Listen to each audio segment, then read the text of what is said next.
আজ থেকে 6.5 কোটি বছর আগে একটা বিশাল বড় গ্রহাণু আমাদের পৃথিবীর সঙ্গে ধাক্কা খেয়েছিল। সেই সময় আমাদের পৃথিবীতে বিশাল আকার ডাইনোসরদের বসবাস ছিল। যদিও এই গ্রহাণুটার কারণে 99% ডাইনোসর বিলুপ্ত হয়ে গিয়েছিল। কম্পিউটার সিমুলেশনের সাহায্যে বিজ্ঞানীরা এটা জানতে পেরেছেন যে পৃথিবীর সঙ্গে সংঘর্ষে লিপ্ত হওয়া সেই গ্রহাণুটা প্রতি ঘন্টায় 60,000 কিলোমিটার গতিবেগে পৃথিবীর দিকে এগিয়ে এসেছিল। যখন সেটা পৃথিবীর সঙ্গে ধাক্কা খেয়েছিল সেই সময় 100 ট্রিলিয়ন টিএনটি বোমা বিস্ফোরণের সমান এনার্জি রিলিজ হয়েছিল, যেটা সম্পূর্ণ পৃথিবীতে একটা বিশাল বড় শকওয়েভ উৎপন্ন করেছিল। এই বিস্ফোরণের জেরে নির্গত হওয়া ধোঁয়া পৃথিবীর বায়ুমণ্ডলকে সম্পূর্ণরূপে ঢেকে ফেলেছিল, যার ফলে সূর্যের আলো এবং উত্তাপ ব্লক হয়ে গিয়েছিল। উত্তাপ না পৌঁছানোয় পৃথিবীর তাপমাত্রা দ্রুত কমে গিয়েছিল এবং গরমের পরেই প্রচণ্ড ঠান্ডা পড়তে শুরু করে দিয়েছিল। মহাকাশে দুটো বস্তুর পরস্পরের সঙ্গে সংঘর্ষের ব্যাপারটা অত্যন্ত সাধারণ একটা ঘটনা, তবে পৃথিবীর সঙ্গে যদি এমন কিছু হয় তাহলে সেটা আমাদের পক্ষে ভালো হবে না। বিজ্ঞানীদের মতে ভবিষ্যতে আমাদের পৃথিবী এমন কোনো বিশালাকার গ্রহাণুর সম্মুখীন হতে পারে যেটা আমাদের পৃথিবীর 80 থেকে 90% জনসংখ্যাকে সম্পূর্ণরূপে ধ্বংস করে দেবে। আশ্চর্যজনক বিষয়টা হলো বিজ্ঞানীরা এমন একটা গ্রহাণু সম্পর্কে জানান যার সঙ্গে পৃথিবীর সংঘর্ষের প্রবল সম্ভাবনা আছে। বন্ধুরা, আজকের এই ভিডিওতে আমি আপনাদের সেই গ্রহাণুটার সম্পর্কে জানানোর পাশাপাশি এটাও জানাবো যে সেই গ্রহাণুটা যদি আমাদের পৃথিবীর সঙ্গে ধাক্কা খায় তাহলে তার পরিণতি কী হবে। গ্রহাণু হলো পাথর এবং ধাতুর কম্বিনেশনে তৈরি একটা অবজেক্ট, যেটা সাধারণত গ্রহ এবং উপগ্রহের সংঘাতের জেরে সৃষ্টি হয়। আমাদের সৌরমণ্ডলে কুইপার বেল্ট নামের একটা এলাকায় সবথেকে বেশি গ্রহাণু আছে। মঙ্গল এবং বৃহস্পতি গ্রহের মাঝখানেও একটা অ্যাস্ট্রয়েড বেল্ট আছে, যেখানে উপস্থিত সবথেকে বিশাল গ্রহাণুটা আসলে একটা বামন গ্রহ। সেরেস নামের এই গ্রহাণু বা বামন গ্রহটা কল্পবিজ্ঞানের গল্পে আগে থেকে প্রসিদ্ধ। এর ব্যাস 950 কিলোমিটার এবং এটা অ্যাস্ট্রয়েড বেল্টে উপস্থিত সবথেকে বড় অবজেক্ট। বিজ্ঞানীরা ক্রমাগত পৃথিবীর আশেপাশে এগিয়ে আসা বস্তুগুলো সম্পর্কে পর্যবেক্ষণ চালাতে থাকেন। তাদের নজর মূলত এমন সব গ্রহাণুর উপরে থাকে যেগুলোর সঙ্গে পৃথিবীর সংঘাতের সম্ভাবনা আছে। 2013 সালের ফেব্রুয়ারি মাসে এমনই একটা গ্রহাণুর পৃথিবীর একদম সামনে দিয়ে এগিয়ে যাওয়ার সম্ভাবনা ছিল। সেই সময় সেই গ্রহাণুটার উপরে সারা বিশ্বের টেলিস্কোপের নজর ছিল। ডিওয়েন্ডে নামের এই গ্রহাণুটার সঙ্গে পৃথিবীর সংঘাতের সম্ভাবনা ছিল 1/3000, অর্থাৎ 3000-এর মধ্যে একবার সংঘাতের সম্ভাবনা ছিল, যেটা অন্যান্য গ্রহাণুর তুলনায় অনেক বেশি ছিল। ফেব্রুয়ারির এক সন্ধ্যায় এই গ্রহাণুটা আমাদের পৃথিবী পৃষ্ঠ থেকে মাত্র 28,000 কিলোমিটার উঁচু দিয়ে পৃথিবীকে পাশ কাটিয়ে চলে গিয়েছিল। যদিও এটা একটা ভীষণ ইন্টারেস্টিং ইভেন্ট ছিল, কিন্তু এই গ্রহাণুটা এগিয়ে যাওয়ার মাত্র 16 ঘন্টা আগে এমন কিছু ঘটেছিল যেটা গোটা বিশ্বকে হতভম্ব করে তুলেছিল। রাশিয়ার চেলিয়াবিনস এলাকায় একটা 20 মিটার দীর্ঘ গ্রহাণু ভূপৃষ্ঠ থেকে আনুমানিক 20 কিলোমিটার উচ্চতা এসে ফেটে গিয়েছিল। বিজ্ঞানীদের বক্তব্য অনুযায়ী যখন এই গ্রহাণুটা ফেটেছিল সেই সময় এর উজ্জ্বলতা কয়েক সেকেন্ডের জন্য সূর্যের উজ্জ্বলতাকেও হারিয়ে দিয়েছিল। এই গ্রহাণুটা ফেটে যাওয়ার পর সেখানে উপস্থিত বাসিন্দাদের ইন্টারভিউ নেওয়া হয়েছিল। এই ঘটনার কিছুদিন পর একটা ভিডিও প্রকাশিত হয়েছিল। আপনারা এখন স্ক্রিনে সেই ভিডিওটা দেখতে পাচ্ছেন।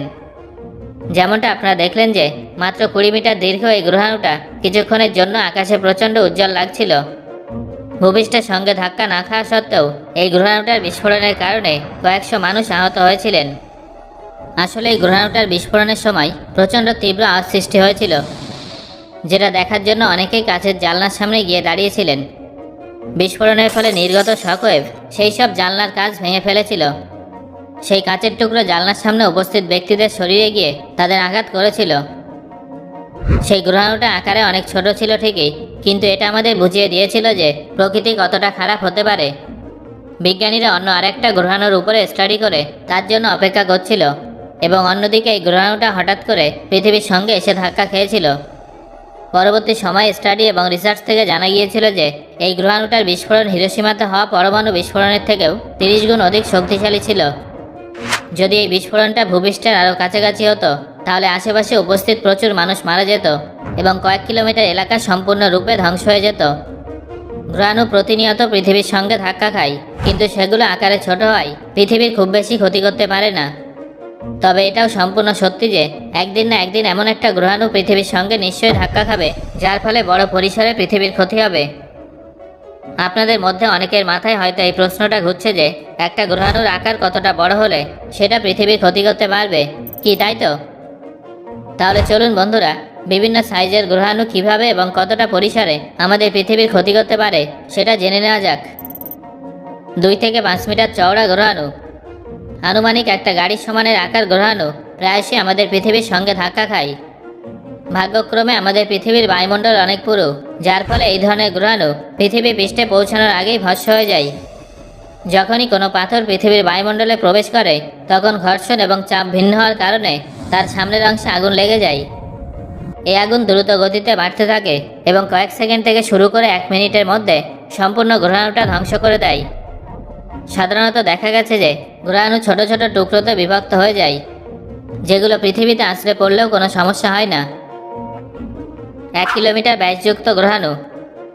বন্ধুরা, এবার আপনাদের 1 কিলোমিটারের থেকেও বড় গ্রহাণু সম্পর্কে জানাবো। এই ধরনের গ্রহাণু প্রত্যেক 60 লক্ষ বছরে একবার পৃথিবীর সঙ্গে ধাক্কা খায়। বিজ্ঞানীদের মতে এই ধরনের কোনো গ্রহাণুর শক্তি 7.5 লক্ষ টিএনটি বোমার সমান হবে। আর যখন এগুলো আমাদের পৃথিবীর সঙ্গে ধাক্কা খাবে, তখন প্রায় 16 কিলোমিটার দীর্ঘ এবং 700 মিটার গভীর গর্ত সৃষ্টি করবে। 1 কিলোমিটারের থেকেও দীর্ঘ গ্রহাণুকে প্ল্যানেট কিলার বলা হয়ে থাকে।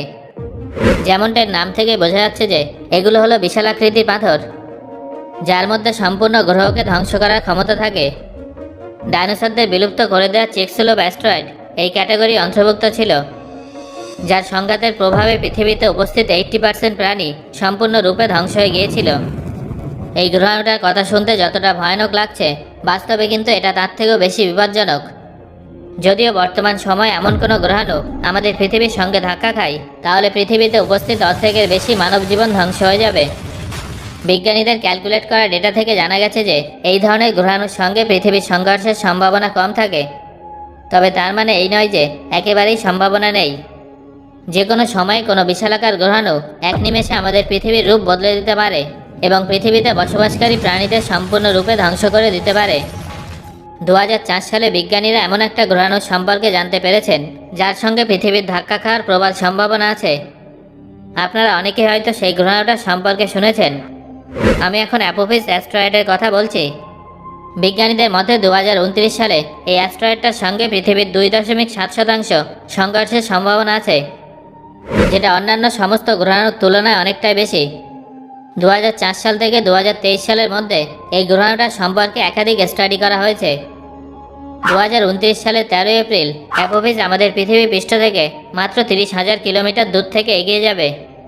1000 ফুটের থেকেও দীর্ঘ এই গ্রহাণুটা যদি আমাদের পৃথিবীর সঙ্গে ধাক্কা খায়, তাহলে এর ফলে কয়েকশো পারমাণবিক বোমার সমান এনার্জি রিলিজ হবে। কিন্তু আপনারা এটা জানলে আনন্দিত হবেন যে বিজ্ঞানীরা এখন প্রায় 100% নিশ্চিত হয়ে এটা জানিয়েছেন যে আগামী 100 বছরে এই গ্রহাণুটা আমাদের পৃথিবীর সঙ্গে ধাক্কা খাবে না। যদিও এর সঙ্গে পৃথিবীর সংঘর্ষের সম্ভাবনা আছে, তবে সেই সম্ভাবনাটাও তখনই অ্যাক্টিভ হবে যখন এই গ্রহাণুটার অভিমুখ পরিবর্তন হবে। তবে শুধুমাত্র অ্যাপোফিসই নয়, বরং এর মতো হাজার হাজার অ্যাস্ট্রয়েড আছে যেগুলো যে কোনো সময় আমাদের পৃথিবীর দিকে আসতে পারে। নাসার বিজ্ঞানীদের মতে এই বিশালাকার পাথরের হাত থেকে রক্ষা পাওয়ার জন্য আমাদের কাছে 3টে উপায় আছে। প্রথম উপায়টা হলো অ্যাস্ট্রয়েডটার সঙ্গে কোনো স্যাটেলাইটের সংঘাত করিয়ে তার অভিমুখ পাল্টে ফেলা। দ্বিতীয় উপায়টা হলো এই স্যাটেলাইট ব্যবহার করে অ্যাস্ট্রয়েডটাকে ছোট ছোট টুকরোতে ভেঙে দেওয়া। এবং তৃতীয় উপায়টা হলো সেই অ্যাস্ট্রয়েডটার উপরে একটা বোম ফেলে সেটাকে সম্পূর্ণরূপে নষ্ট করে দেওয়া। এই 3টে উপায় শুনতে অনেক সহজ এবং কার্যকরী বলে মনে হলেও এর মধ্যে শুধুমাত্র প্রথম উপায়টাই বিজ্ঞানীদের কাছে সবথেকে সুরক্ষিত বলে মনে হয়েছে।